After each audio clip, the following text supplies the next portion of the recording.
em relação à questão da gravação da aula. Né, o professor tinha dito que caso fosse gravada a primeira aula, poderia se disponibilizar.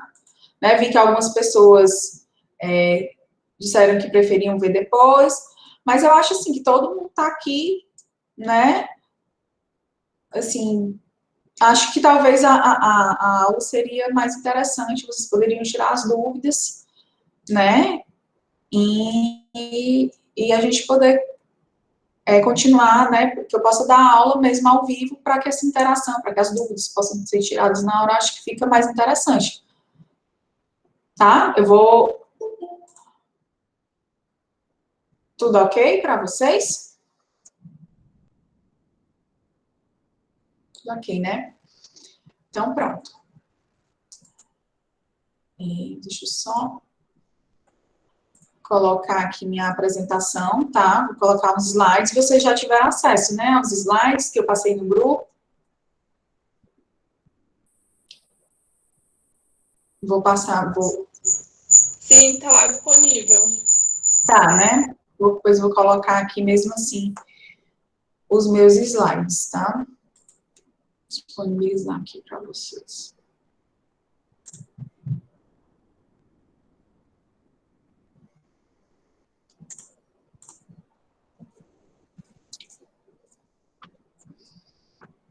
Vocês estão vendo a minha tela?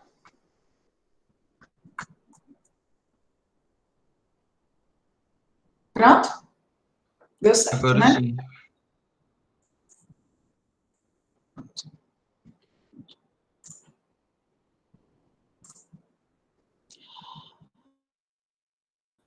Bom, como o professor Felipe disse, né, eu estou aqui porque ele está fazendo um procedimento cirúrgico, né, e não vai poder estar aqui dando aula, né, mas eu vou tentar aqui passar da melhor maneira possível, tá, essas noções introdutórias do direito administrativo para vocês, tá, eu vou abordar o ponto 4 do plano de aula, que são os conceitos, o conceito, a origem, as fontes e as relações com outras disciplinas, tá? Então, quem sou eu? Bom, meu nome é Luciana, né? Eu sou advogada, eu trabalho como assessora jurídica na Secretaria Municipal de Saúde do município, tá? Eu sou especialista em Direito e Processo Constitucional pela Unifor, e eu sou mestranda em Direito pela UFC, e sou estagiária do professor Felipe na disciplina de estágio à docência, tá? Então, assim, em relação ao direito administrativo, vou iniciar com a origem do direito administrativo, tá? A origem do direito administrativo, pessoal, ela se relaciona diretamente com a consagração dos ideais da Revolução Francesa, tá? E o surgimento do Estado de Direito. Foi a partir dos ideais liberais, revolucionários, tá? Da burguesia, que o poder estatal, ele é limitado, e o direito administrativo, ele é concebido como um ramo especial do direito, ao lado do direito privado, tá? Como regulador das relações envolvendo o Estado e o exercício das atividades administrativas. Em um período anterior, não se concebia a existência do direito administrativo como um ramo autônomo, tá? Uma vez que não havia limites impostos à atuação estatal.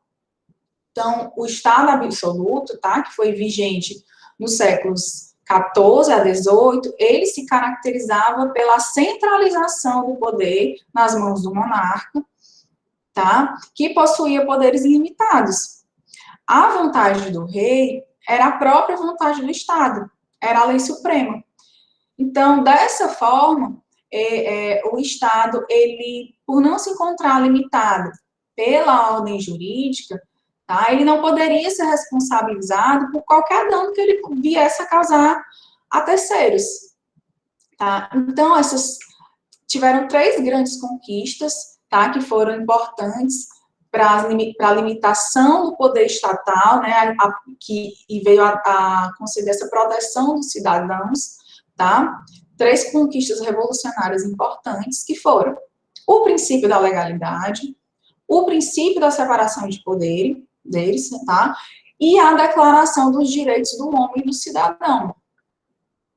Em relação ao princípio da legalidade, ele basicamente diz respeito à submissão do Estado à lei, né, ao Estado de Direito, né? Deixa-se de lado uma liberdade absoluta e arbitrária do antigo regime, né, e substitui-se o governo dos homens pelo governo das leis.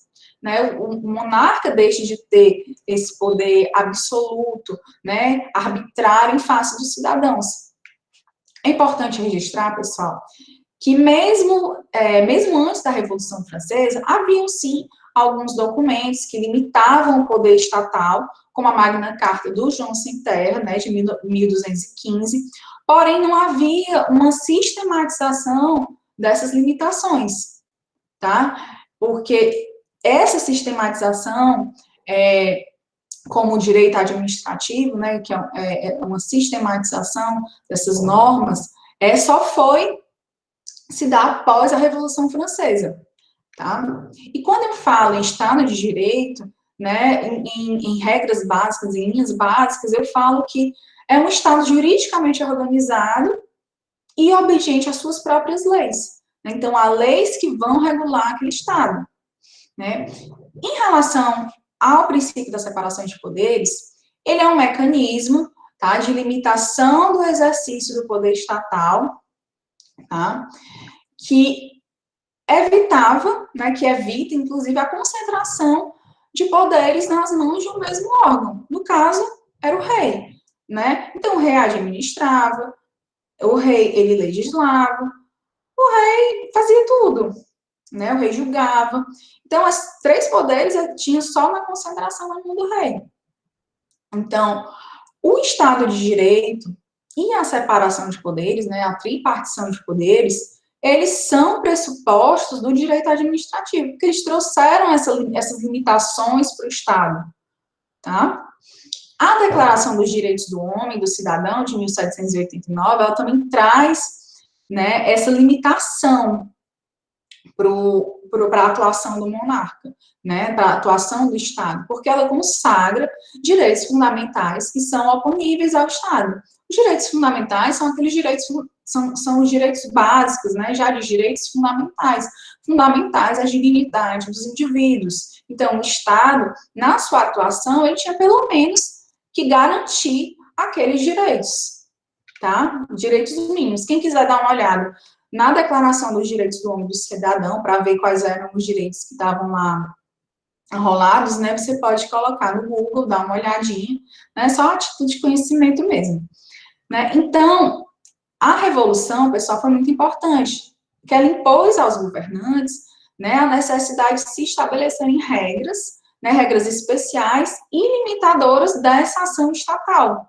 né, por conta desse novo contexto sociopolítico que se instaurou. Então, o surgimento do direito administrativo, ele não foi fruto do acaso, tá? Ele foi fruto da pressão social, tá? Imposto pela Revolução.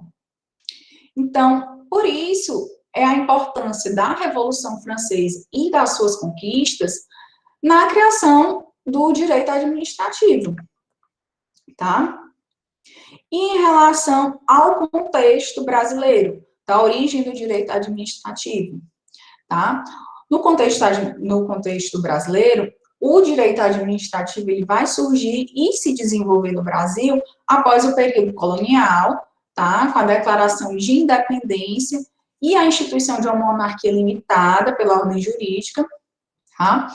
Durante o Império, que foi de 1821 a 1889, a administração pública ela se submetia primordialmente, né, predominantemente ao direito privado. Havia uma jurisdição administrativa, sim, porém, o que predominava as condutas da administração pública se submetiam basicamente ao direito privado nesse período. Outra coisa, uma curiosidade, é que em 1827, né, já havia alguns cursos jurídicos em São Paulo, em Olinda, tá? Porém, as cadeiras de direito administrativo, elas só foram criadas nessas faculdades, tá, em 1855. Em relação à Primeira República, que foi em 1889 a 1930, tá? O direito administrativo, ele não se desenvolveu muito, tá? Teve reduzida a produção doutrinária nesse período. Só depois, com a Revolução de 1930 e a promulgação da Constituição de 1934, é que a gente percebe uma crescente intervenção do Estado na economia, tá? Uma intervenção do Estado, tanto na ordem econômica, tá? Como na ordem social, o que acarretou a instituição de novas entidades administrativas, o Estado assumiu novas tarefas, né? Houve um aumento no quadro dos agentes públicos, né? E isso demonstrou a importância do desenvolvimento do direito administrativo brasileiro, né? Essas transformações. Então, após o período ditatorial, né, com a promulgação da Constituição de 88, o direito administrativo, ele teve fecunda produção legislativa, tá? E o direito administrativo, ele foi inserido no Estado Democrático de Direito, passando por um importante processo de constitucionalização. Então, havendo a constitucionalização do direito administrativo, tá? Com o reconhecimento da centralidade dos direitos fundamentais, tá? E da normatividade dos princípios constitucionais. Então, eu vou falar um pouquinho desse processo, vou dar uma aprofundada nesse processo de constitucionalização do direito administrativo, tá? O direito na Constituição o direito administrativo na Constituição de 88, ele passou por várias transformações, né, em razão desse fenômeno, da constitucionalização do direito, que é o reconhecimento da normatividade da sua Constituição, tá? E da sua superioridade hierárquica, tá? E isso exige toda uma adequação do ordenamento jurídico brasileiro à Constituição. Então, todas as leis que forem editadas, elas só vão ser válidas se elas estiverem em conformidade com a Constituição, tá? Elas só vão ser válidas se elas estiverem em conformidade com a Constituição. Só para contextualizar um pouco, antes de 1945, tá? Vigorava na maior parte da Europa um modelo de supremacia do poder legislativo. A codificação, né, os códigos, eles eram muito importantes, eles tinham muita importância. A Constituição, nesse período, ela era vista como um documento essencialmente político, tá? Em que apenas dizia as diretrizes, né, o pensamento político daquele povo, né? A concretização das propostas da Constituição, ele ficava condicionado apenas à vontade do legislador, tá? Ou à própria discricionariedade do administrador. Para o judiciário, nada se levava para que pudesse se concretizar os termos da Constituição como hoje, tá? Foi a partir da década de 40, do pós-guerra, tá? No pós-segunda guerra, houve uma onda, tá? Uma nova onda constitucional que influenciou diversas constituições no mundo inteiro, tá? Inclusive a do Brasil, né, que depois foi a Constituição de 88, que foi criada depois desse período, tá? E essa nova onda constitucional, ela foi inspirada por um novo modelo, né, inspirado na experiência americana. E ele trazia a supremacia da Constituição, tá? Então, a constitucionalização do direito, ela não pressupõe só colocar hierarquicamente a Constituição no topo do nosso ordenamento, tá? Ela requer também que as normas sejam aplicadas, tá? Em conformidade com a Constituição. É necessário essa filtragem constitucional, tá? Inclusive o direito administrativo. Tá? As normas de direito administrativo, elas devem sempre estar de acordo com a Constituição. Há normas de direito administrativo dentro da Constituição, sim, há alguns dispositivos, mas também a gente tem leis.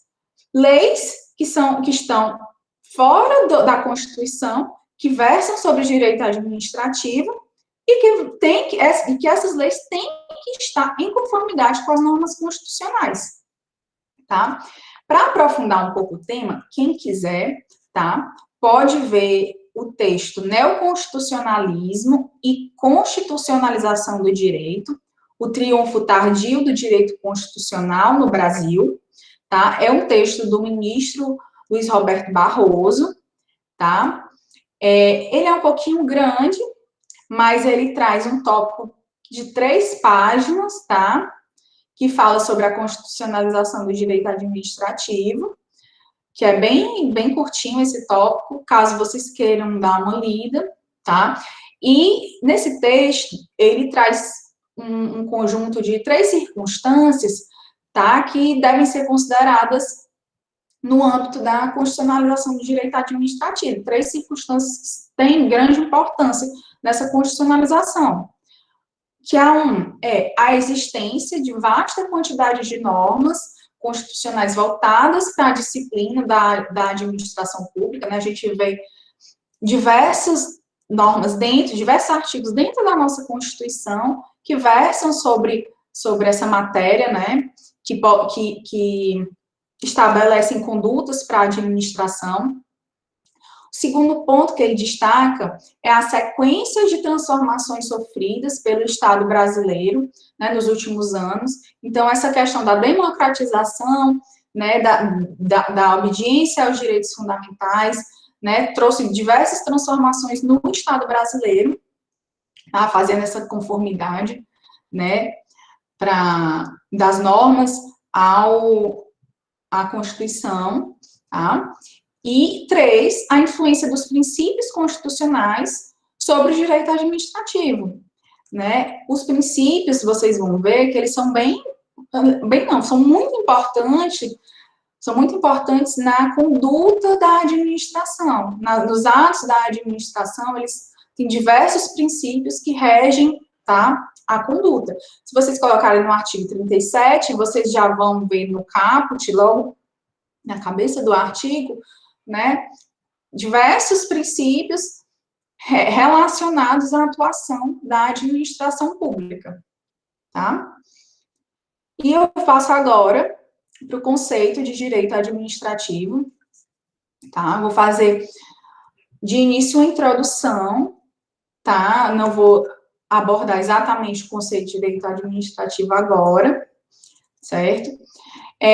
O direito administrativo, ele é tradicionalmente dividido em dois grandes ramos, tá? O direito privado e o direito público, tá? O direito privado, ele tem como objetivo principal a regulação dos interesses particulares, tá? Como forma de possibilitar o convívio das pessoas em sociedade e uma harmoniosa fruição de bens, tá? É uma característica marcante do direito privado a existência de igualdade jurídica entre os polos das relações por eles regidas, tá? Então, assim, por não haver, na verdade, não há uma prevalência jurídica entre nenhum dos interesses dos particulares, tá? Eles são particulares, não tem motivo para que um interesse venha a se sobrepor ao outro, né? Então, a gente chama isso de uma relação de horizontalidade entre as partes, tá? Essa relação de paridade, né, de caráter horizontal entre as partes, tá? Ela é característica ao direito ao direito civil, ou ao direito privado, desculpa, gente. E dentro desse ramo, né, está incluído o direito civil, né, direito empresarial, por exemplo, tá? E é importante também a gente destacar que o Estado, ele pode vir, tá, a participar dessas relações onde o direito privado, ele venha a predominar, tá, em que o Estado, ele vai ficar em relação de igualdade jurídica, né, com os demais integrantes da relação. Um exemplo disso, a administração, ela vai alugar um edifício para a instalação de uma secretaria, né? Então, ela vai ser uma locatária, tá? Nesse caso, não vai ter motivo para que a administração, ela venha ter algum benefício ou alguma restrição. O aluguel, né, alugar alguma coisa, é uma relação de direito privado, tá? Então, não há motivos nessa atuação da administração para que ela venha a ter alguma restrição ou venha a ter algum benefício, né? Então, o particular e a administração, nesse caso, vai estar em par, né, em pé de igualdade. Se a administração achar que as cláusulas do contrato do particular, o aluguel está muito caro, e a administração achar que não vale a pena, ela pode procurar outro local para fazer a instalação da secretaria dela, como outra pessoa qualquer faria se estivesse procurando algum canto para alugar. Porém, gente, é importante chamar a atenção que não é possível, tá? Não é possível a atuação do Estado, ela ser regida exclusivamente pelo direito privado, tá? Com um total afastamento das normas de direito público.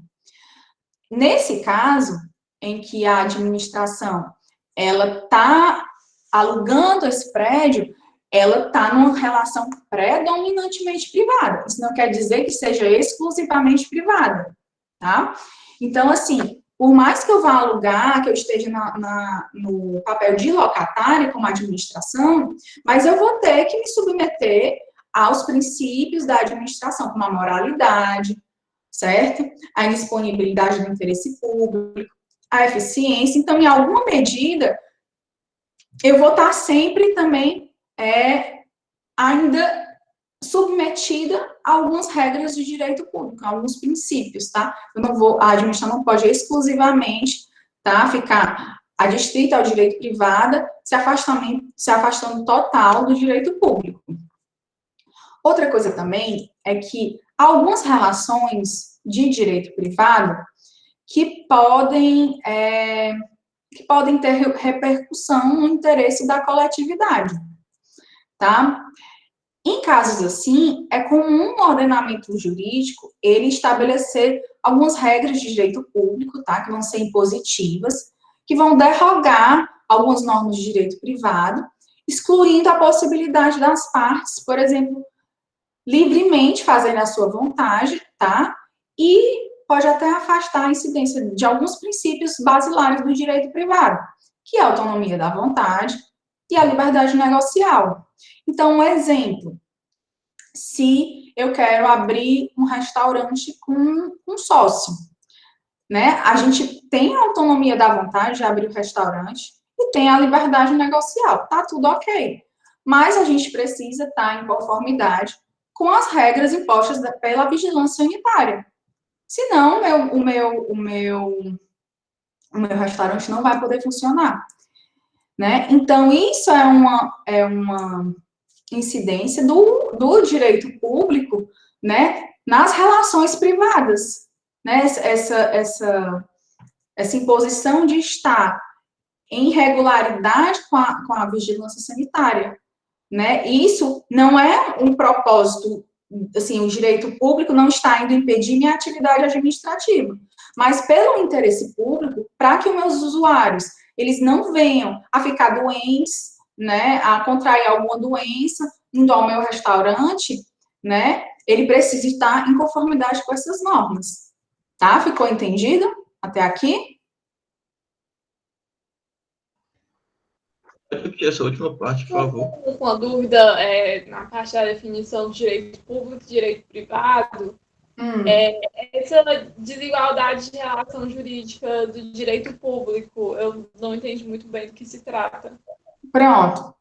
A desigualdade é o seguinte: eu, administração pública, eu quero construir uma rodovia, tá? E no meio da construção da minha rodovia tem uma casa de um indivíduo. Tem a sua casa, Elisa, certo? Por exemplo. Então, eu considerando o interesse público, tá? Eu estou em posição superior a você, tá? Como administração pública, se construir uma rodovia vai ser bom para toda a população, mas eu vou precisar tirar a sua casa, e você, como indivíduo, você tem o direito privado, né? Você tem o direito à propriedade, é um direito individual, direito fundamental à propriedade, tá? Na Constituição, há um normativo que me dá a possibilidade, né? Que dá a possibilidade à administração de fazer essa desapropriação, tá, da sua casa, mas sob justa e prévia indenização. Então, se é um interesse da coletividade que essa rodovia seja construída, mas tem a casa da Elisa ali no meio, tá? A administração vai tirar a casa da Elisa ali para construir a rodovia, mas ela, mediante prévia e justa indenização, tá? Vai pagar uma indenização prévia, a Elisa, e ela vai sair de lá respeitando todos as outras normas, tá? O direito em conformidade com todo o normativo, tá? Sem abuso de direito. Então, essa é uma relação que a administração tem de superioridade. Deu para entender mais ou menos, Elisa? Então, no caso, os órgãos públicos, eles são superior a mim como indivíduo. Essa é a Não, relação das ideias. não é isso. É para que os órgãos administrativos eles possam vir a fazer as ações para o interesse público, tá? Eles são superiores. Por que a gente paga impostos? A gente paga impostos porque a administração pública ela é superior, né? Superior não como indivíduo, mas assim, em atos, né? Porque a gente está num estado que no estado há um órgão, né, que é a administração pública, que vai reger as nossas vidas, né? Então, assim, tem os órgãos da administração pública que estão aí para tentar regular a vida em sociedade. Então, a administração ela vai ter que ter prerrogativas, tá? Ela vai ter que ter prerrogativas que venham a possibilitar essa convivência em sociedade, entendeu? Esses são poderes especiais que a administração vai poder ter para ela conseguir regular da melhor maneira essa vida em sociedade. Tá ok? Deu para entender? Certo. Então, no caso do direito privado, que tem essa questão da igualdade, igualdade jurídica, aí no caso, sendo dois agentes civis, né, não existe essa relação Bom, eu de e você, tá? Eu vou vender meu carro para você, por exemplo. Então, a gente vai fazer um contrato de compra e venda, tá? O Estado não tem nada a ver com a minha venda com você. Mas para eu passar o meu carro para você, né? A gente vai ter que fazer um registro, né? Vai ter que ir no cartório, vai ter as formalidades relacionadas às normas públicas, tá? Que eu tenho que também fazer, tá? Tem algumas normas públicas que incidem em algumas relações privadas, que foi o exemplo que eu dei, foi de abrir um restaurante, né? A vigilância sanitária, ela vai fiscalizar essa minha atividade, que é eminentemente privada, e vai impor algumas normas, tá? Para o interesse da sociedade, que a minha atividade privada que eu vou desenvolver, para que ela venha a ter, venha a alcançar o interesse da sociedade e não venha gerar nenhum dano à sociedade. Tá ok? Tá certo, entendi. Obrigada, viu? De nada. Quem tiver alguma dúvida também pode falar. Alguém tem mais alguma dúvida? A Abigail, ela tinha apertado esse botão de levantar a mão. Eu queria testar. É, por exemplo, digamos, numa situação em que, por exemplo, a polícia ela é uma representatividade do Estado, certo? Quando eles, Sim, sei lá, invadem uma propriedade privada para poder realizar uma investigação, isso é, por exemplo, uma superioridade do Estado em nome do bem sim, público, não é? Então isso se encaixa exatamente. nisso. Mas aí é como eu disse, o Estado tem esses poderes especiais, essas prerrogativas especiais, tá? Mas eles têm que estar de acordo com as normas, né? De acordo com as leis, com os direitos individuais, com os direitos fundamentais. Para eu invadir uma casa, tem regras, tá? Mesmo, ainda assim, a administração, né, a polícia não pode vir e invadir. Assim, tem as regras constitucionais para fazer isso, entendeu? Então, ela está adstrita às regras. Ela vai ter todo um modo de como ela vai poder exatamente fazer aquilo. Assim como na construção da rodovia, né? Que tem que ter um prévio aviso para a moradora e tudo mais. Como é? Que eu não tive direito.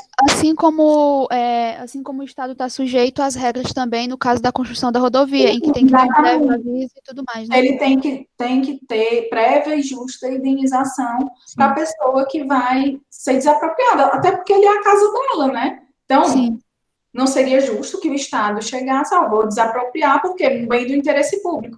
Mas tá, e a minha casa? E onde é que eu vou morar? Então, É. tem que ter prévia e justa indenização, tá? Isso vale para qualquer representatividade do Estado, não é?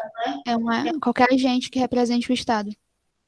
Sim, né? Porque, por exemplo, eu dei um exemplo da construção de uma rodovia, né? Então, o órgão que vai ficar responsável por aquela construção daquela rodovia, ele vai fazer os trâmites, tá? Vai entrar em contato, vamos dizer, se for o município, sei lá, ou se for o Estado, vamos dizer, o Estado que vai construir a rodovia, né? Então, o Estado, o órgão responsável por aquilo vai entrar em contato com aquela pessoa que mora naquela casa e vai fazer as tratativas, tá, para poder conseguir tirar aquela casa, desapropriar aquela casa, e fazendo tudo em conformidade com a lei. Não vou chegar e mandar a pessoa embora e pronto, foi embora, e vou construir a rodovia, derrubar a casa da pessoa. Não existe isso, tá? Se existir isso é ilegal, tá?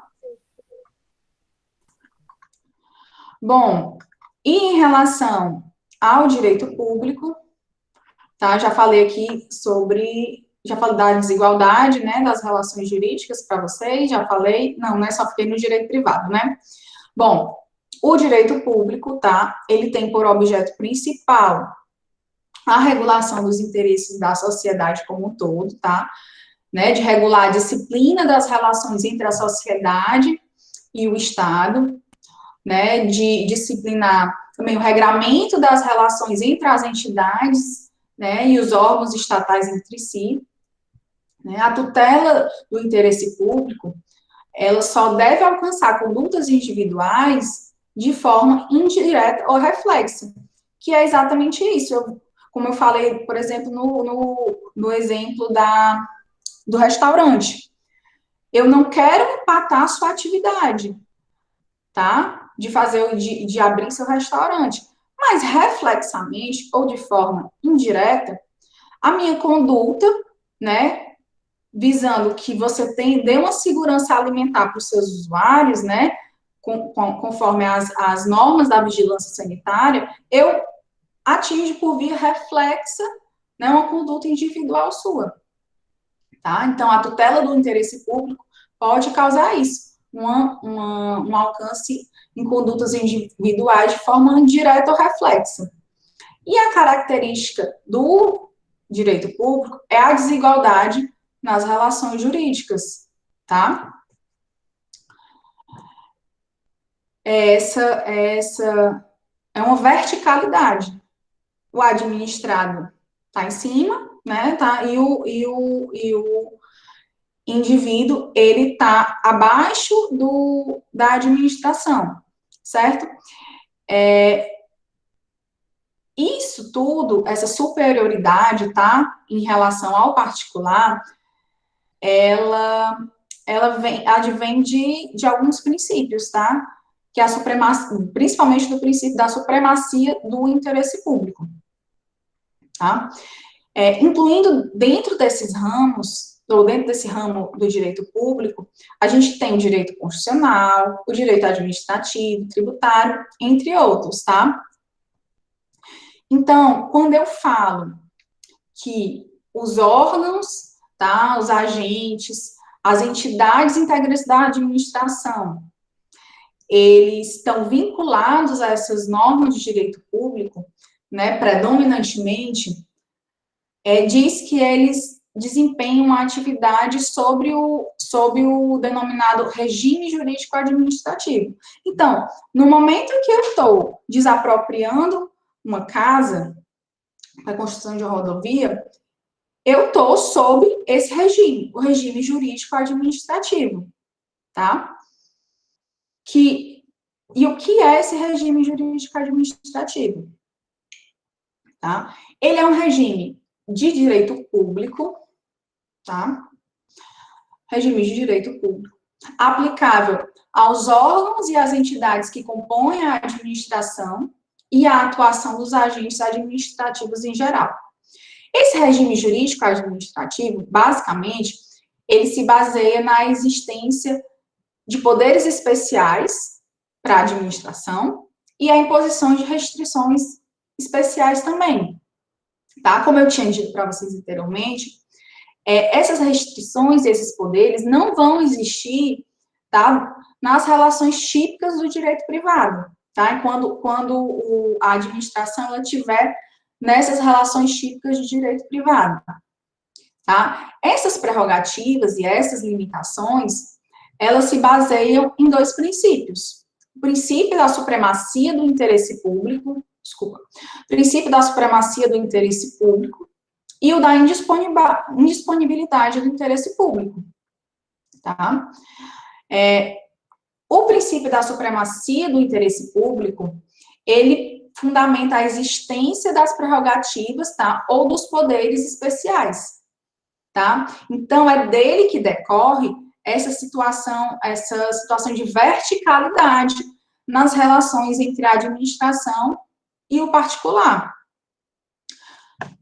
A noção central desse princípio é que, havendo conflito entre o interesse público e o interesse dos particulares, o interesse público é o que vai prevalecer, tá? Conforme esse princípio. Então, mas como eu disse, sempre deverá ser obedecido os preceitos legais e os direitos fundamentais, tá? Outros exemplos de manifestação do princípio da supremacia do interesse público são as cláusulas exorbitantes nos contratos administrativos, tá? Essas cláusulas exorbitantes, por exemplo, elas, quando existentes nos contratos administrativos, que vocês vão estudar e entender mais ou menos isso posteriormente, quando vocês forem estudar contratos administrativos, né, eles possibilitam, por exemplo, a administração modificar unilateralmente o pactuado, o pactuado com a outra parte, né, que ela está pactuando. Então, é um poder, você modificar unilateralmente um contrato, né, você não faz isso na seara privada, né? Então, e em decorrência, por exemplo, do princípio da indisponibilidade do interesse público, é que as restrições, né, especiais à administração, elas são baseadas no princípio da indisponibilidade do interesse público, tá? Então, um exemplo, a administração, ela tem que realizar concurso para admitir pessoal, né? Se uma empresa quer admitir pessoal, ela precisa fazer concurso público?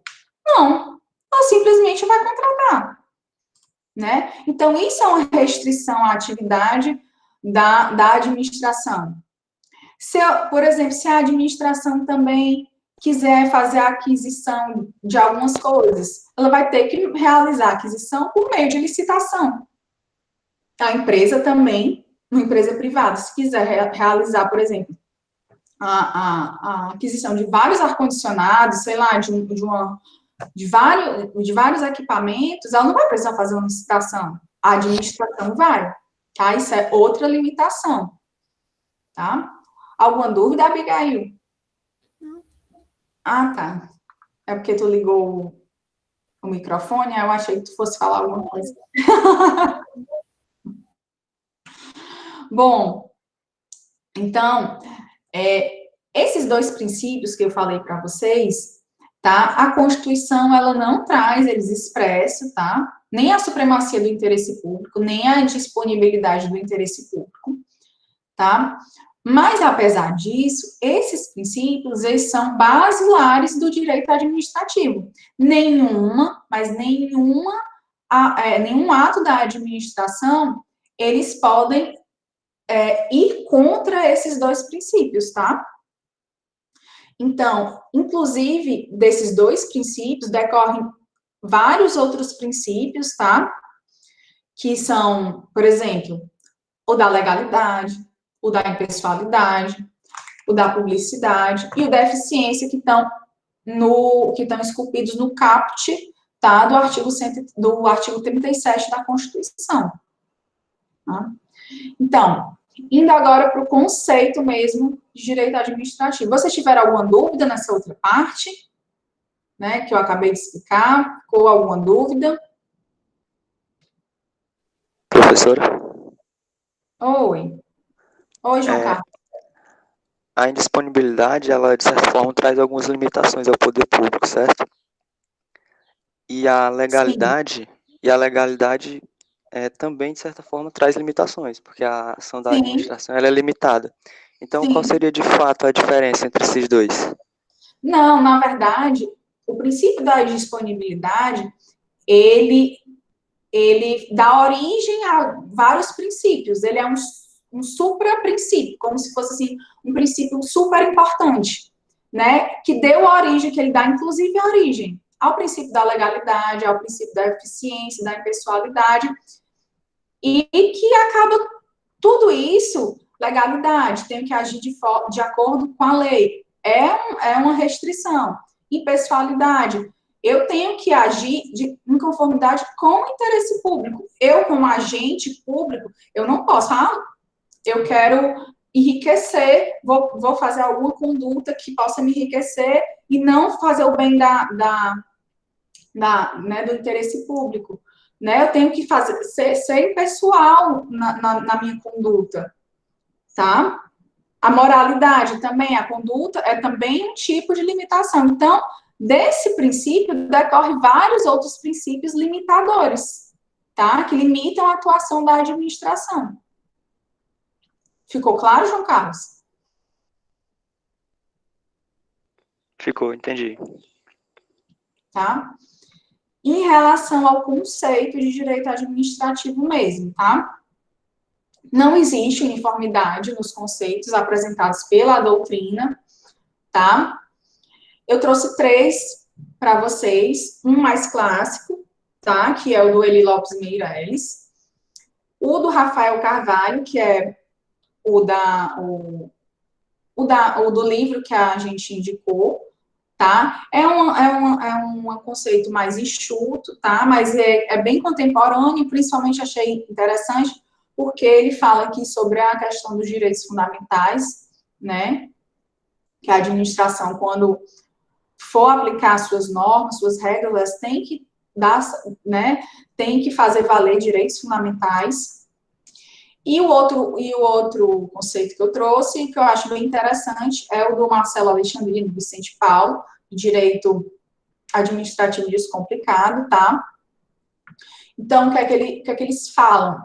O direito administrativo é o conjunto de regras e princípios aplicáveis à estruturação e ao funcionamento das pessoas e órgãos integrantes da administração pública, as relações entre estes seus agentes, ao exercício da função administrativa, especialmente as relações com os administrados e a gestão dos bens públicos, tá? Tendo em conta a finalidade geral de bem atender ao interesse público.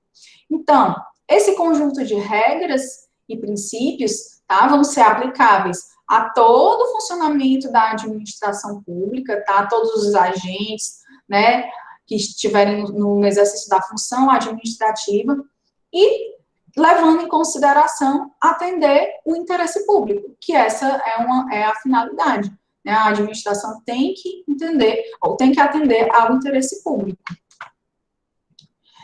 E o objeto do direito administrativo, tá? O que é que ele abrange?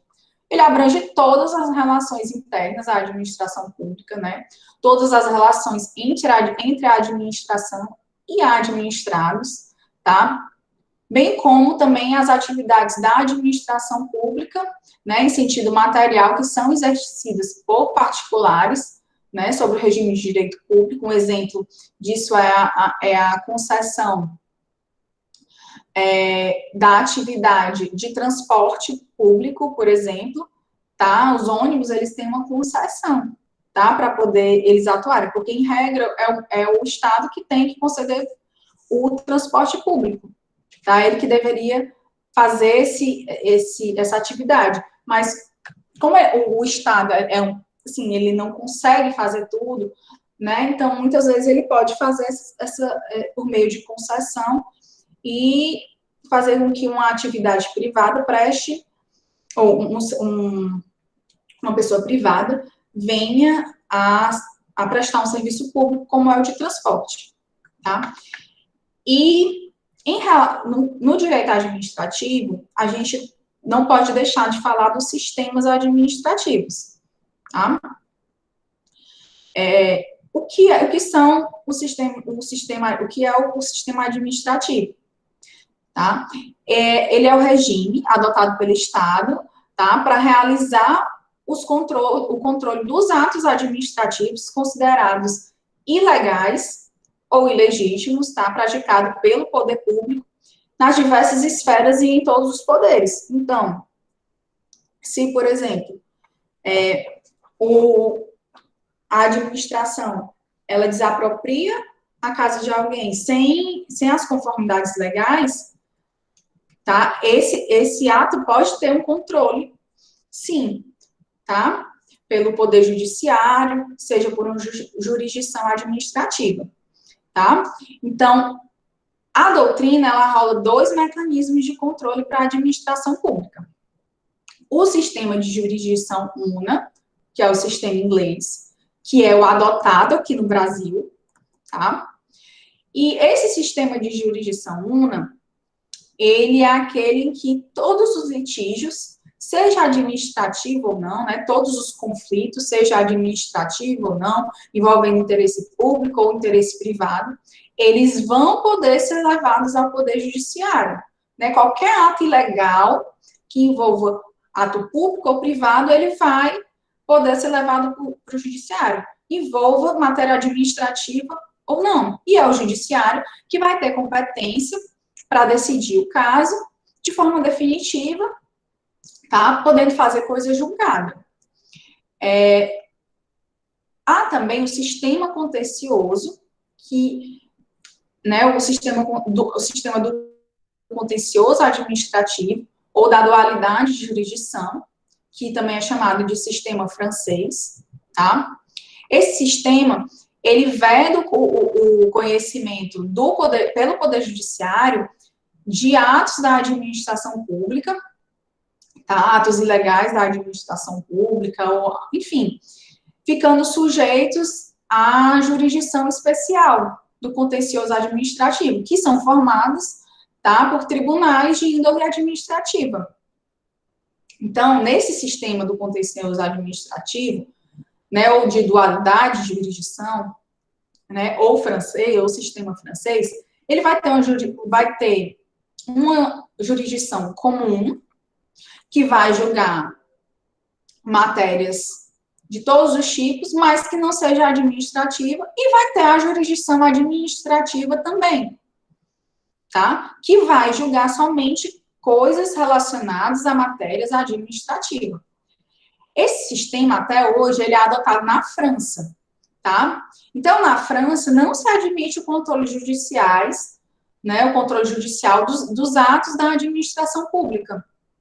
Então, se eu tenho alguma demanda lá, né, se na França há uma demanda em relação, envolvendo matéria da administração, de direito administrativo, né, o Conselho de Estado, ele é o órgão responsável por proferir as decisões acerca da atuação pública, tá, em caráter definitivo, tá? Então, se eu tenho uma demanda que envolve os problemas, a atuação da administração pública, eu vou levar primeiro para os tribunais administrativos, tá? E eu não posso levar para a jurisdição comum. Só quem vai decidir essas causas de direito administrativo nesse sistema, tá, de dualidade de jurisdição são os tribunais administrativos, como última instância, né, que é na França o Conselho de Estado. Tá? E essas decisões emitidas por esse Conselho de Estado, tá, não vão poder sofrer revisão pelo Poder Judiciário. Então, como eu disse para vocês, o Brasil, ele adotou o sistema de jurisdição una, que é o sistema inglês, tá? Então, tudo que eu quiser levar ao judiciário, eu vou poder levar ao judiciário, seja administrativo, tá? Seja de direito privado, seja de direito público, tá? E esse sistema, ele se encontra consagrado no princípio da inafastabilidade de jurisdição, tá? Que está expresso na nossa Constituição, tá? Como uma garantia individual, tá? Ele está no artigo 5º, no inciso 35. Então, ele fala aqui que a lei não excluirá a apreciação do judiciário, lesão ou ameaça a direito. Então, isso quer dizer o quê? Se eu estou achando que estão lesando algum direito meu, que há alguma ameaça a algum direito meu, eu posso recorrer ao judiciário. Seja no âmbito, seja questões administrativas ou não, eu vou poder levar ao judiciário. No Brasil não tem exatamente uma instância específica, tá, para julgar definitivamente, como na França, essas questões de direito administrativo. Quem vai julgar definitivamente isso aqui é o Poder Judiciário.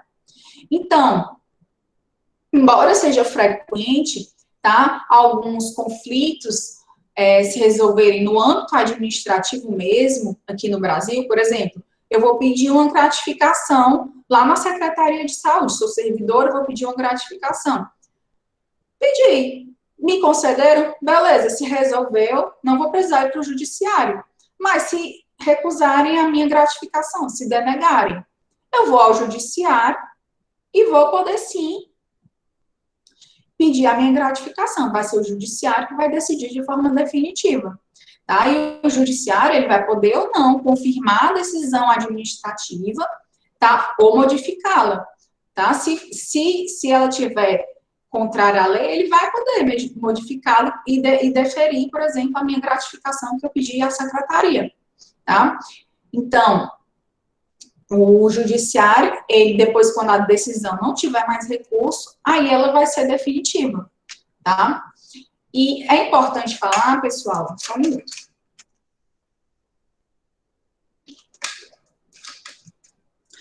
Que o particular, para ele poder propor uma ação judicial, tá? Para ele recorrer ao judiciário, ele não depende do esgotamento das instâncias administrativas, tá? Então, por exemplo, isso é em regra, tá? Por exemplo, se eu pedi essa minha gratificação e foi negada, tá? Logo de primeira. Não chegou à última instância lá na secretaria, que a última decisão, por exemplo, na secretaria, é da Secretaria de Saúde, tá? Então, não chegou até a última instância, não chegou a secretária decidir. Eu posso ir direto no judiciário. Ou mesmo, se nem responderem esse meu pedido dessa gratificação, eu também vou poder ir para o judiciário do mesmo jeito. Vamos dizer que eles passem 2 anos para deferir esse meu pedido, né, para analisar. Não tem por que eu esperar tudo isso. Eu posso ir direto no judiciário. Porém, gente, eu trago aqui, eu peço que vocês prestem atenção, tá? Em relação à existência de pelo menos 4 hipóteses, tá? Na qual se exige o esgotamento das instâncias administrativas, ou pelo menos a utilização inicial da via administrativa, né, como condição para o acesso ao judiciário. Nos exemplos 1 e 2, tá, eu trago dois exemplos em que eu preciso para que eu possa ir ao judiciário, né, para que eu possa dar encaminhamento no judiciário à minha ação, eu preciso que se esgotem as vias administrativas para que eu possa recorrer ao judiciário. A primeira é uma exceção constitucional, que está disposta no artigo 217, no parágrafo 1º, e que ela dispõe o seguinte: o Poder Judiciário só admitirá ações relativas à disciplina e às competições desportivas após esgotarem-se as instâncias da justiça desportiva regulada em lei. Então, apesar do nome justiça desportiva, trata-se de um órgão de natureza administrativa, tá? Então, assim, não é exatamente uma justiça, tá? Então, para que você recorra ao judiciário, né, no desprovimento de alguma decisão da justiça desportiva, né, eu preciso que se acabem todas as instâncias, passe por todas as instâncias administrativas e eu vá ao judiciário pedir esse direito. No segundo exemplo, ele está disposto na Lei 1417, de 2006, tá? Disposto no artigo 7º, no parágrafo 1º, né? Então, diz o quê? Que o ato administrativo ou a omissão da administração pública, tá, que contraria a súmula vinculante, só pode ser alvo de reclamação ao Supremo Tribunal Federal, depois de esgotadas as vias administrativas.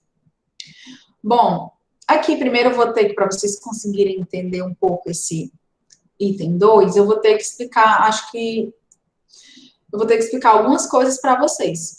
O que é uma súmula vinculante e o que é uma reclamação no Supremo Tribunal Federal, tá? Pode ser que vocês não entendam no primeiro momento, mas eu vou tentar fazer o máximo que vocês possam entender essa exceção, tá?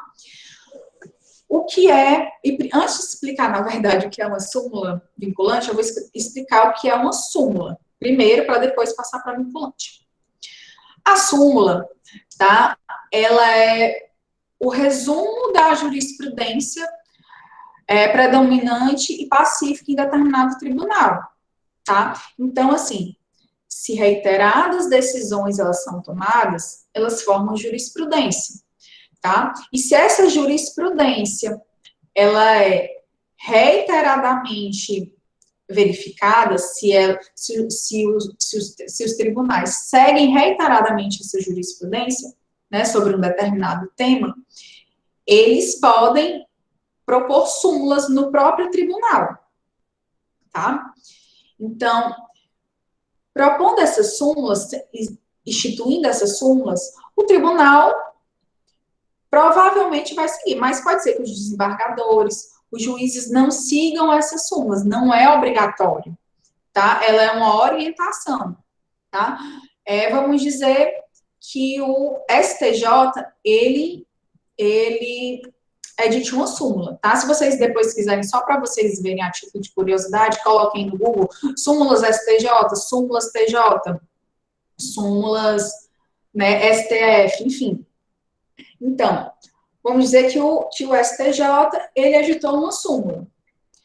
E que eu entrei com a ação aqui numa vara aqui, tá, em primeiro grau, e eu falei, olha, na minha fundamentação da minha ação, olha, tá aqui, a súmula tal, fala isso, me dá direito a isso, tá? E o juiz, julgando a minha ação, ele não leva em consideração a súmula.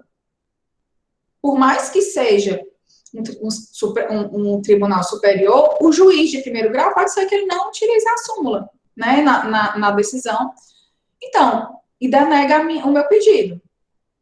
Fui para a segunda instância. Pode ser que o tribunal também, ele venha a aceitar o meu argumento, a aplicação da súmula, e geralmente, quando já tem súmulas, os tribunais, eles acatam, tá? Eles usam esses entendimentos, mas eu quero deixar só claro para vocês que as súmulas não é obrigatório o tribunal usar, tá? As súmulas normais. Então, vamos dizer que o desembargador, no segundo grau, não aceitou também o meu argumento, a minha ação, e eu recorri ainda para o STJ. Provavelmente lá no STJ, que foi onde a súmula foi editada, a minha ação vai ser procedente, né? Provavelmente. Mas pode ter até o ministro também que não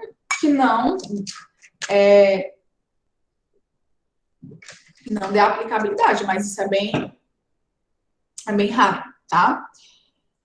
Enfim, então, quando há uma súmula vinculante, ela só pode ser proposta pelo Supremo Tribunal Federal, tá? Então, vamos dizer que o Supremo Tribunal Federal vem com uma referida temática, ela vem de forma pacífica sendo decidida daquela forma. Então, ele entende que aquela matéria pode, sim, ser tema de uma súmula vinculante. Então, vai ser proposto pelo STF a edição dessa súmula vinculante, e passando pelos trâmites do artigo 103A da Constituição, vai ser editada uma súmula vinculante. Vamos dizer que passou por todos os trâmites do artigo 103A e foi editada a súmula vinculante, ela vincula todos os poderes, todos os entes da administração, tá? Então, a súmula vinculante, ela vai ter que ser respeitada, tá bom? Então, os órgãos da administração, o Poder Judiciário vão ter que respeitar a súmula vinculante e vão ter que né, acatá-la, né? Por isso que existe a reclamação. A reclamação é a ação que, quando a súmula ela não é respeitada, tá? Quando a súmula é contrariada, ou quando a administração pública ela se omite no cumprimento daquela súmula, o indivíduo pode entrar com reclamação perante o Supremo Tribunal Federal para ver o seu direito válido, né, realizado. Então, para que eu possa fazer essa reclamação, eu tenho que esgotar todas as vias administrativas, tá? Para que eu possa ir para o Supremo Tribunal Federal. Por exemplo, tem uma súmula vinculante, a súmula vinculante 21, tá? O que é que ela diz? É inconstitucional a exigência de depósito ou arrolamento prévio de dinheiro ou bens para admissibilidade de recurso administrativo. Então, vamos lá. Eu vou poder, vamos dizer, na Cefim, sei lá, quero fazer um recurso, né, de uma multa de uma multa, de um imposto, né, que eu estou sendo cobrada. E se eles me pedem, né, no âmbito administrativo, dinheiro, arrolamento prévio de dinheiro, ou de bens para admitir meu recurso, está totalmente contrário à súmula vinculante 21, tá? Então, eu vou poder utilizar a via da reclamação direto no Supremo Tribunal Federal, tá? Comprovada depois que eu esgotei as vias administrativas, né, no meu pedido, e ir para o Supremo Tribunal Federal. Tá bom? A súmula vinculante, ela tem força cogente sobre todos os seus destinatários, né, no caso, os órgãos do poder público e da administração. Lembrando só que o legislativo, tá, pessoal, ele não fica vinculado, né, nos termos que ele pode fazer uma legislação contrária à súmula vinculante, tá? Porque senão a gente estaria tendo interferência entre poderes. O judiciário estaria limitando o poder típico do legislativo, que é legislar. Tá? Estaria limitando porque não poderia fazer uma legislação contrária àquela súmula. Tá? E o legislativo, ele não se condiciona a isso. E os dois outros exemplos que eu trouxe, em relação ao ajuizamento de habeas data, tá? Um entendimento jurisprudencial do Supremo Tribunal Federal. Então, o que ele fala aqui? A prova do anterior indeferimento do pedido de informações de dados pessoais, tá? Ou da omissão em atendê-lo constitui requisito indispensável para que se concretize o interesse de agir do habeas data, né? Sem que se configure situação prévia de pretensão resistida, né? A carência da ação constitucional do habeas data. Então, aqui, gente, observa que basta a existência de um requerimento prévio administrativo, tá? Sem que haja necessidade do esgotamento das instâncias administrativas. O habeas data, ele é uma ação que até está bem, ela não é tão utilizada, está em desuso praticamente, inclusive você consegue obter essas informações de cunho pessoal através de outras ações, tá? De ação ordinária, enfim. Ela é quase não é utilizada, mas como é uma das exceções, eu trouxe aqui para vocês. Tá? Então, eu entro com habeas data, pedindo umas informações do meu contra-cheque, são informações pessoais, lá na secretaria. Não me dão essas informações, tá? Eu vou ao judiciário pedir. Mas, quando eu chegar no judiciário, eu tenho que comprovar que eu fiz um requerimento administrativo prévio. Não houve a necessidade do esgotamento, de chegar até a última instância, né, do meu pedido, para ter acesso ao meu contra-cheque, mas eu tenho que demonstrar no judiciário que eu fiz pelo menos um pedido administrativo, que se me foi negado, ou se a administração se omitiu, não interessa, mas eu fiz esse requerimento e eu comprovei quando eu fui ao judiciário, tá? E também outro, que não exige o esgotamento das instâncias administrativas, mas existe um requerimento administrativo prévio, né, que em regra, né, para restar caracterizado o interesse de agir em ações judiciais contra o INSS, tá, relativa à concessão de alguns benefícios previdenciários, é necessário que o requerimento, é necessário, na verdade, o prévio requerimento administrativo do benefício, nos mesmos moldes, por exemplo, do habeas data. Então, se eu vou requerer um benefício no INSS, eu acho que está demorando muito esse benefício, vou ao judiciário, vou pedir, ou então, se me foi negado, vou ao judiciário, sim. E no meu requerimento, eu vou demonstrar, olha, mas está aqui, ó, eu já fiz um prévio requerimento administrativo do INSS, ele não me respondeu, não me foi negado, né? É uma condição de admissibilidade nesse caso, tá bom? Eu sei que essa parte dessas exceções, elas são um pouco mais complicadas para algumas pessoas que não estão não estão por dentro das questões do direito, tem um primeiro contato que está tendo com o direito, tá?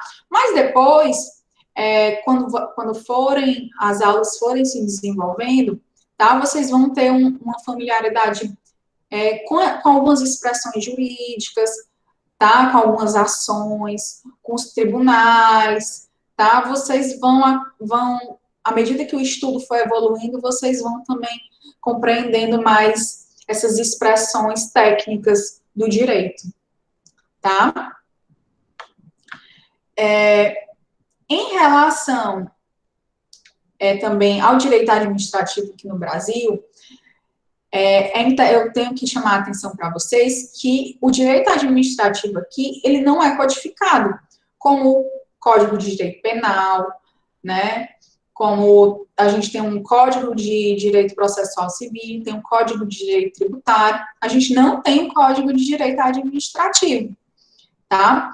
Até porque os estados, os municípios, eles têm autonomia para fazer as suas próprias regras, tá? Por exemplo, os servidores do estado, eles fazem suas próprias regras, os servidores do município têm suas próprias regras, claro, mas todas essas regras, essas leis, né, que regem, devem estar de acordo com a Constituição, tá? E essa pluralidade de normas administrativas, né, ela demonstra uma heterogeneidade e uma pluralidade do direito administrativo brasileiro, tá? Diversas normas, elas estão espalhadas, como eu já disse, pela Constituição, né, diversas leis, né, e isso é um fato que que dificulta, muitas vezes, o conhecimento abrangente da matéria, tá? Porque a gente tem muitas normas esparsas, né, dificulta uma visão sistemática, uma visão mais orgânica, certo, desse ramo do direito. Então, alguns exemplos, tá, de leis, por exemplo, que tratam sobre matéria administrativa, eu coloquei no slide para vocês. Essas leis são no âmbito federal, tá? E vocês vão ter muito contato com elas, tá? Depois, se vocês quiserem dar uma olhadinha. Viu aqui, essa primeira é o regime dos servidores públicos federais, né? As outras, a 8.666 trata sobre as normas gerais de licitação e contrato administrativo. Essa lei, vocês vão ter que decorar praticamente toda. Brincando, pessoal, sem fazer terrorismo, mas assim, essas leis são bem importantes, tá? E tem outras espalhadas pelo nosso ordenamento jurídico, tá? O direito administrativo também, ele se relaciona com outros ramos do direito, tá? Ele se relaciona no direito interno com o direito constitucional, com o direito tributário, com o direito financeiro, eleitoral, direito do trabalho, direito previdenciário, né? Enfim, são vários ramos que o direito administrativo, eles se relacionam, tá? Em relação ao direito constitucional, por exemplo, né? Praticamente todos os ramos jurídicos do direito, ou todos os ramos, ou todas as disciplinas do direito, eles se relacionam com o direito constitucional, tá? Isso principalmente por conta do princípio, do fenômeno que eu falei para vocês, que é o fenômeno da constitucionalização do direito, tá? E no caso do direito administrativo, a gente tem o direito administrativo no corpo do texto da Constituição, né? A gente tem diversas normas dentro da Constituição que falam sobre a organização administrativa, sobre os agentes públicos, sobre as atividades administrativas, tá? No direito tributário e no financeiro, a gente vai ter o lançamento de tributos, né, a arrecadação de receitas, a efetivação de despesa pública, tá? Essas e outras atividades, elas vão ser, muitas vezes, disciplinadas pelo direito administrativo, por normas de direito administrativo, né, dentro desses ramos, tá? E em relação, por exemplo, no campo do direito internacional, até, a gente também pode perceber que também no direito internacional tem relação, sim, com o direito administrativo, tá? Seja no direito internacional público ou no direito internacional privado, tá? Por exemplo, nas atividades diplomáticas, né? Na disciplina e na organização dos órgãos internacionais, tá? Tudo isso envolve a administração e vai envolver, em alguma medida, o direito administrativo.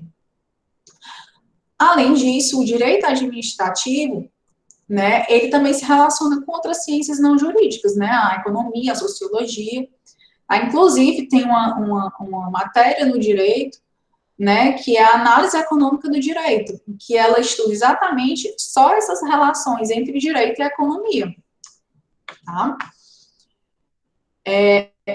Eu vou passando para o nosso último tema agora, tá? Que são as fontes do direito administrativo. Vocês têm alguma dúvida? Tá tudo ok para vocês? Tá? Posso continuar? Então, pronto. É o nosso último tema, que são as fontes do direito administrativo, né? Que, embora exista alguma divergência entre os autores em relação às fontes, tá? E muitos, às vezes, nem tratam desse tema, as fontes usualmente apontadas pela doutrina são a lei, a doutrina, a jurisprudência e os costumes, tá? Então, a lei, ela é a fonte principal do direito administrativo brasileiro, tá? Tendo em vista a importância que é o princípio da legalidade nesse campo. E quando a gente fala em lei, tá, a gente está incluído aí diversas regras, princípios, tá, atos de natureza legislativa que eles derivam diretamente da Constituição, tá, como as medidas provisórias, os decretos legislativos, tá, incluindo até mesmo os tratados também internacionais que são recepcionados e adotados pelo Brasil, tá. Em relação à doutrina, a doutrina são conjuntos de teses, de construções teóricas, tá? E as formulações descritivas acerca do próprio direito positivos, né, que são produzidas pelos estudiosos do direito, né? Ela é uma fonte secundária do direito administrativo, tá? E ela influencia não somente a elaboração das leis, tá? Mas também o julgamento de alguns conflitos de cunho administrativo, mas ela não é a fonte primária, ela é uma fonte secundária. A gente também tem a outra fonte da jurisprudência, tá? Que reflete algumas decisões reiteradas dos tribunais sobre algum tema determinado, né? E ela, atualmente, é uma importante fonte do direito. O nosso direito, ele é jurisprudencial, é jurisprudência, a decisão, ele é decidido, como eu comentei para vocês anteriormente, ele é decidido pelo judiciário definitivamente, né? Então, muitas vezes, a jurisprudência, ela vai trazer muitas contribuições na formação, né? Ela vai trazer muitas contribuições na construção e na consolidação do direito administrativo, tá? Ela vai ser, que ela é usualmente denominada como uma fonte secundária do direito administrativo, tá? E a gente tem aqui os costumes, que são outra fonte do direito administrativo, tá? São os costumes sociais, que esses são os conjuntos de regras não escritas, né, que elas mais são observadas de maneira uniforme por um grupo social que considera que elas são obrigatórias, né? Então, para o direito, só tem importância esses costumes sociais, tá? Eles não têm tanta importância assim, eles no máximo, tá, né, podem ser consideradas uma fonte indireta, tá, porque eles não possuem força suficiente para a produção de normas jurídicas, tá, mas eles podem condicionar ou influenciar essa produção, tá, mas eles não chegam nem a ser uma fonte secundária, tá. E os costumes administrativos, que é chamada praxe administrativa,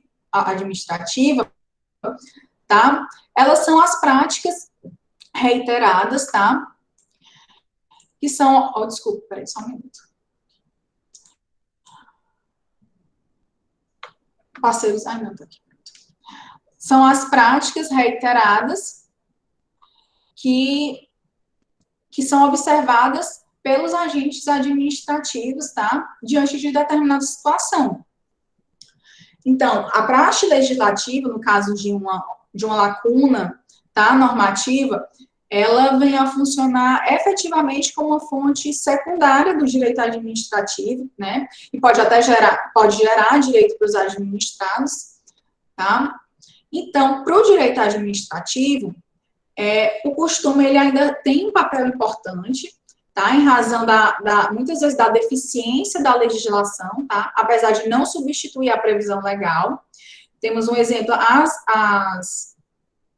muitas matérias no direito municipal, né, no âmbito administrativo, não são reguladas. Eu, por exemplo, na secretaria, tenho muitas vezes que decidir algumas coisas e não tem uma norma, né, para essa situação que sempre acontece, então a gente tem que decidir com base nos princípios administrativos, mas também a gente acaba tendo condutas, né, que geram uma praxe administrativa, tá? São costumes administrativos.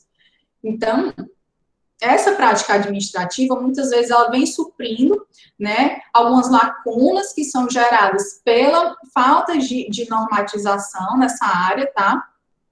Então, assim, ficando sedimentada na consciência dos administradores e dos administrados, né, como uma prática habitual, né, e acaba sendo tida como obrigatória também.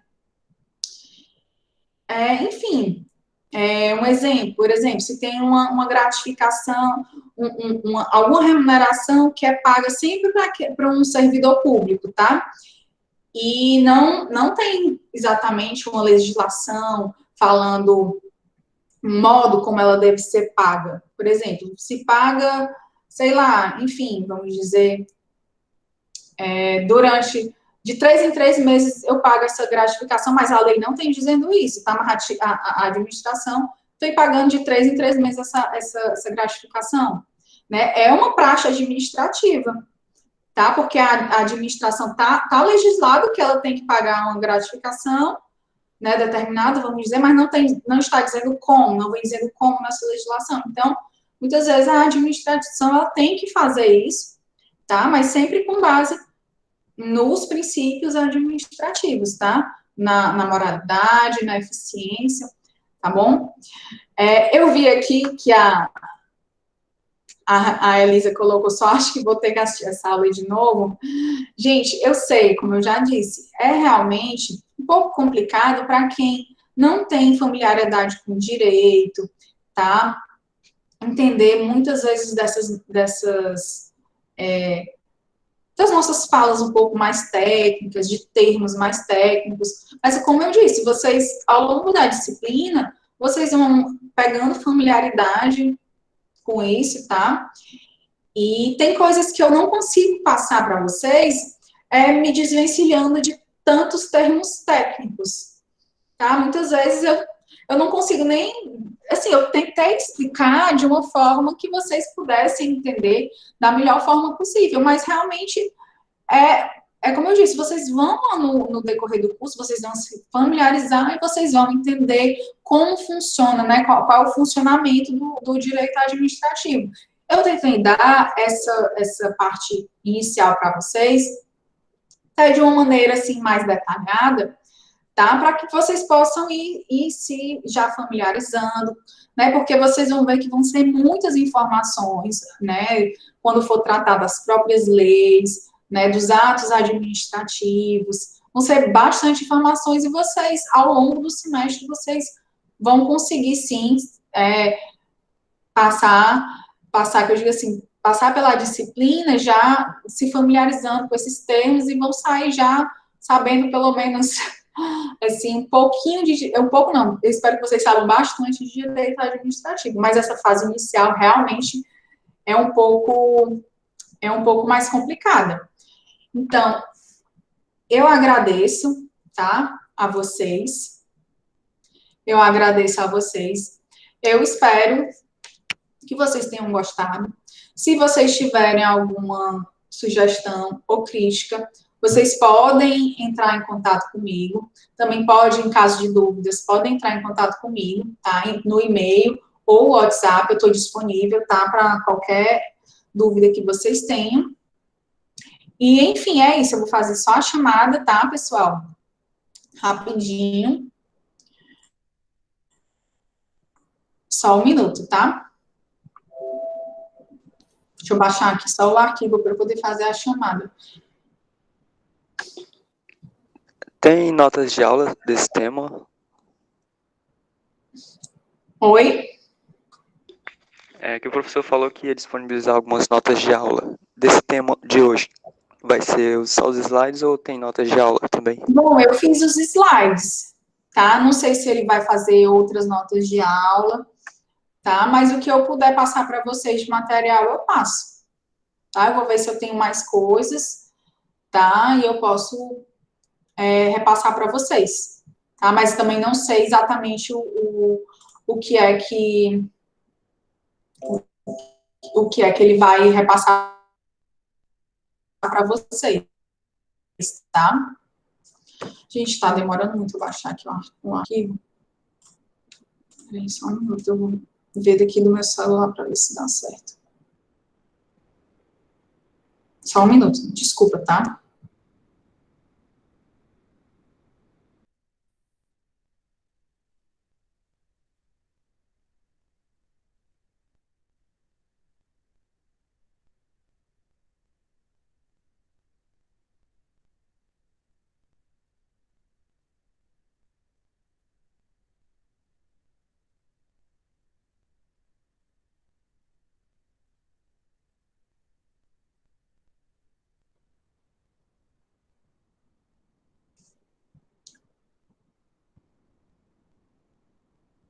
Desculpa, pessoal, cai, tá? Vocês estão me vendo agora? Agora sim. Pronto. Então, Abraão Bastos Félix, tá aqui. Alanes Freitas Tô Mendes, sim. certo. Alanes Freitas Mendes. Ana Carla Miranda Gomes. Ana Paula de Souza Colasso.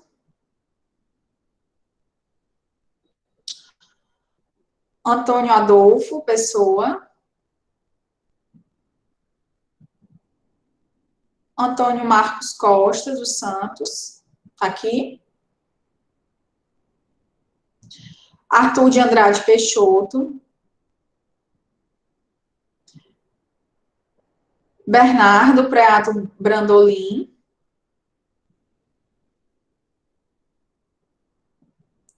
Caio César Rodrigues Magalhães. Caio Christian. Cícero Mendes Barros. Emanuel Messias da Silva. Evelyn Sté. Não precisa Isso aí tá em ordem tá, alfabética? pessoal? Quem quiser, é só botar aqui presente Tá em ordem no alfabética? chat. Oi, Abigail. Tá em ordem alfabética essa lista? Rapaz, tá. Foi a lista que o professor me passou. Com licença, bom dia. Já Meu era nome pra ter também não vindo foi meu nome. chamado. Que é a Abigail AB, devia estar logo aí no início. Pois É a lista é. da manhã, essa daí? Foi que ele me mandou. Foi a que ele me mandou. Misericórdia. Pois é, tô achando bem estranho. Deixa eu ver aqui. Isso não é do horário anterior, talvez. No Ai, caso, gente, o nome de quem tá aqui. desculpa. Abigail Ferreira de Souza. Presente aqui. Amanda Kelber Barbosa da Silva. Antônia Cristina Lima. Antônio Henderson Barbosa. Presente. Ariane Rocha Rodrigues. Beatriz Silveira. Presente. Camila Batalha. Carline de Souza Pinto, Davi Melgueiro, Elisodara, Geraldo Meira Freire, Presente. Ingrid Vasconcelos Queiroz, João Carlos Rodrigues dos Santos, Presente. Keisiane Vitória Alves da Silva, Presente. Lícia Fernandes Silva, Presente. Luiz Felipe Vieira Silva, Maria Eduardo de Vasconcelos, Presente. Maria Jéssica de Souza Almeida, Matheus da Silva Melo, Matheus Monteiro, Do presente. Rafaela Marciano, Presente. Raul Vitor Mota, Presente. Tayana Magalhães Rufino,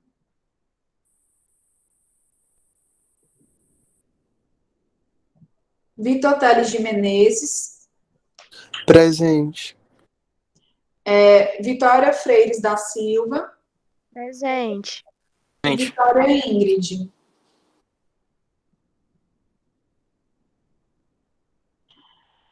Lívia, o teu nome não está aqui. Viu? Alguém ficou também sem o nome na lista.